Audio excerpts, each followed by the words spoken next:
Hello everyone, welcome back.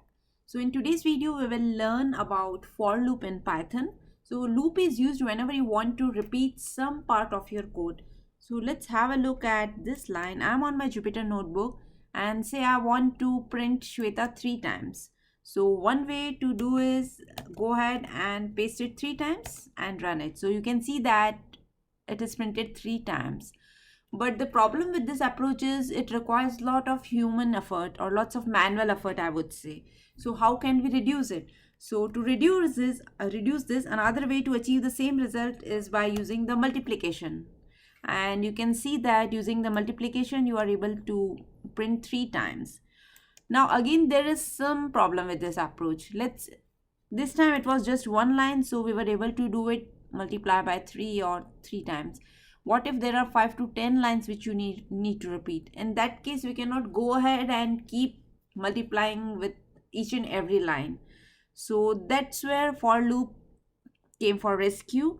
And let's have a look at some more things about for loop. So for loop is used to iterate over the sequence like tuple, string, list, and any other iterable object. So here is the syntax. So I is the variable that takes the value of the item inside the sequence on each iteration, and this loop continues until it reaches the last item in the sequence. The most important thing here is to note the indentation path. So here is the colon, and in next line it started with little bit towards the right side. So we need to maintain this indentation in order for a for loop to work. So what are the statements, whatever the statements we are writing on this line in this column, it will consider all those statements as part of for loop. So now let's have a quick look at the example. I am creating a list which is holding numbers like 1 2 3 1 2 4 5 and let's say 8, and you want to print this list. So for using the for loop, how we can do is, for is the keyword, I is the iterator, so you can put anything instead of I. It's not necessary that you will put I. You can give index also or idx also, whatever you feel like, but I is the most common and easiest usable variable. So sorry for this extra space. So for I in numbers, colon, and here you need to do what you want to do with each and every number. So let's say you want to multiply each and every number by 10. So in that case, simply we can go ahead and do 10. Let's execute it, and you will see that for loop picks each one of these numbers and then just multiply it by 10 and print it out for us. So this is how easy it is to iterate the number or iterate a collection using the for loop. Now let's take in another example wherein we will perform some action with string. So I'm going to take list of fruits and let's type it here and kiwi. So we'll go with 3 fruits, and we will see how we can iterate over the list using index.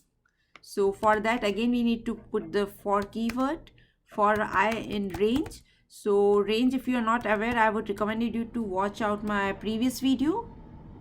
There I have mentioned how to use range.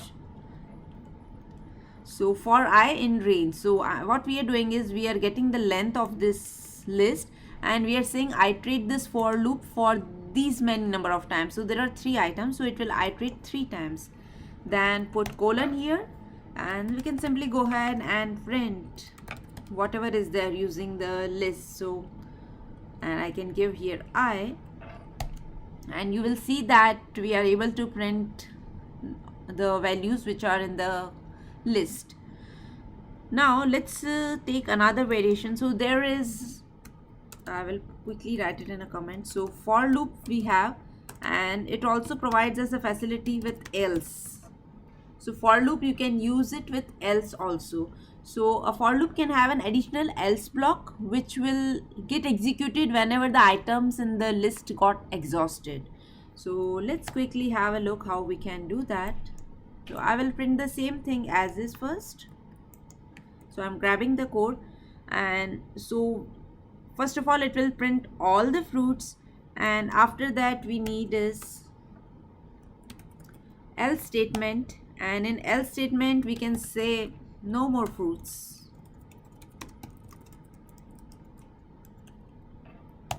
Go ahead and print. So you have seen that first it iterate through all the items in the list using this line, and once the list is exhausted, once the items in the list are iterated, then it came here and simply did no more fruits. So this is how you can utilize the else statement along with the for loop.